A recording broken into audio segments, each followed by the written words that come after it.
తెలంగాణలో బీఆర్ఎస్ ఓటమి తర్వాత అధికార కాంగ్రెస్ లో వరుస చేరికల జోష్ నెలకొంది. దీంతో గులాబీ అధినేత కేసీఆర్ సైలెంట్ అయ్యారు. రేవంత్ దూకుడుగా వ్యవహరిస్తున్నారు. ఈ క్రమంలోనే కాంగ్రెస్ ప్రభుత్వం కీలక నిర్ణయం తీసుకోనున్నట్లు గాంధీ భవన్ వర్గాల టాక్. ఇక అసలు విషయానికి వస్తే రేవంత్ నిర్ణయంతో తెలంగాణలో ఉప ఎన్నికలు రాబోతున్నాయా? పార్టీ మారిన ఎమ్మెల్యేలు ముగ్గురు రాజీనామాలు చేసి ఎన్నికలకు వెళ్లడమా, లేక స్పీకర్ ద్వారా అనర్హత వేటు ఎదుర్కొనడమా, హైకోర్టు తీర్పు ద్వారా పదవులు పోగొట్టుకోవడమా? ఏం జరుగుతోంది అన్న ఉత్కంఠ తెలంగాణ రాజకీయాల్లో నెలకొంది.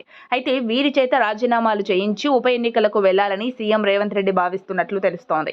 బీఆర్ఎస్ పార్టీ నుండి ఇప్పటి వరకు 10 మంది ఎమ్మెల్యేలు పార్టీ మారి కాంగ్రెస్ లో చేరారు. వీరిలో ప్రధానంగా దానం నాగేందర్, తెల్లం వెంకట్రావు, కడియం శ్రీహరి అనర్హత వేటు విషయంలో హైకోర్టులో దాఖలైన ఫిర్యాదులపై విచారణ పూర్తి చేసి తీర్పును రిజర్వ్ చేసింది.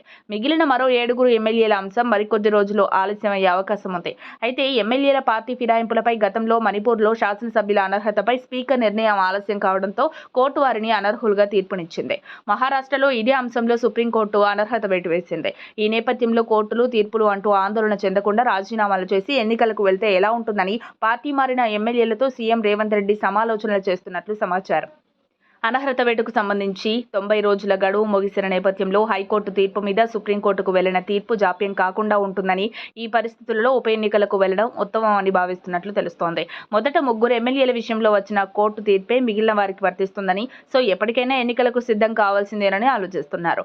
కాంగ్రెస్ పార్టీకి ప్రస్తుతం సొంతంగానే 65 మంది ఎమ్మెల్యేలతో పాటు సిపిఐ నుండి 1 ఎమ్మెల్యే బలం ఉండటంతో శాసనసభలో అధికార కాంగ్రెస్ బలం 66గా ఉంది. ఇక వీరికి తోడు 7 మంది ఎంఐఎం ఎమ్మెల్యేల బలం ఉన్న నేపథ్యంలో 73 మంది ఎమ్మెల్యేల బలం ప్రభుత్వానికి ఉంది. కాబట్టి ఇప్పటికిప్పుడు కాంగ్రెస్ పార్టీ ప్రభుత్వానికి వచ్చిన ఇబ్బంది ఏమీ లేదు. బీఆర్ఎస్ను వీడి కాంగ్రెస్లో చేరిన ఎమ్మెల్యేల విషయంలో కోర్టు ద్వారా అనర్హత వేటు ఎదుర్కోవడం కన్నా ఉప ఎన్నికలకు వెళ్లడానికి ఎక్కువ అవకాశాలున్నాయని రాజకీయ పరిశీలకులు అంచనా వేస్తున్నారు. మరి సీఎం రేవంత్ వీరితో రాజీనామా చేయించి ఉప ఎన్నికలకు వెళ్తారో లేదో చూడాలి. మరిన్ని అప్డేట్స్ కోసం మా కాయ్ టీవీని సబ్స్క్రైబ్ చేసుకోండి. మా వీడియో కనుక మీకు నచ్చినట్లయితే లైక్ చేయండి, షేర్ చేయండి. మీ విలువైన అభిప్రాయాలను కామెంట్ బాక్స్లో తెలియజేయండి.